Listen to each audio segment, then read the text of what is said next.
Welcome to the deep dive.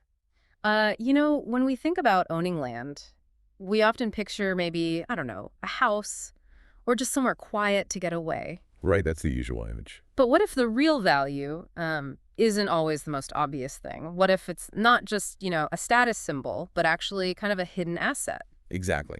Something that can generate income, maybe offer practical benefits you hadn't even considered.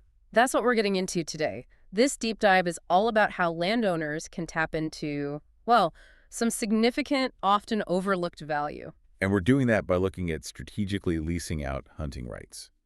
Now, I know it might sound a bit niche, Yeah, maybe not the first thing people think of. but honestly, it offers some really powerful lessons. Things about using your assets creatively, generating income, and even like smart property management without you having to be there constantly. Okay, so where are we drawing these insights from today? We're pulling from excerpts of a really interesting piece. It's called How Landowners Benefit from Leasing to Hunters, and it's from the AHLA blog published back in March 2023. Got it.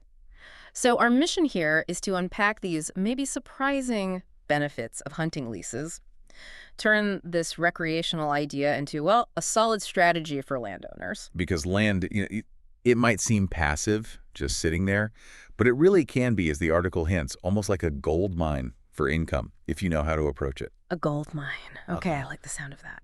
So let's jump straight in. What's the first big draw here? Well, let's kick things off with probably the most tangible benefit. Yeah.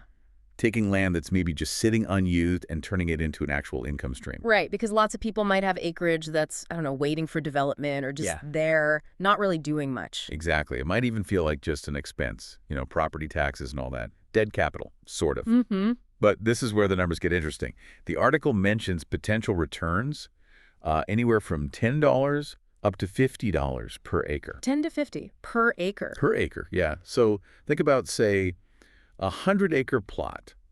That's potentially $1,000 to $5,000 a year Wow. from land that might otherwise just be costing you money. It really changes the way you look at that investment, doesn't it? It really does. Okay, but that's a pretty big range, 10 to $50.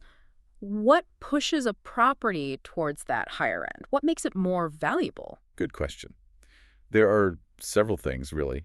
The size of the land, the parcel itself, that's obviously a big one. Sure, more land, more value. Generally, yes. Yeah. But also the quality of the land. Does it have varied terrain, good cover for animals? Water sources are important too. Okay, the habitat itself. Right. And then any amenities. Maybe there's an old cabin or even just some basic hunting blinds already there.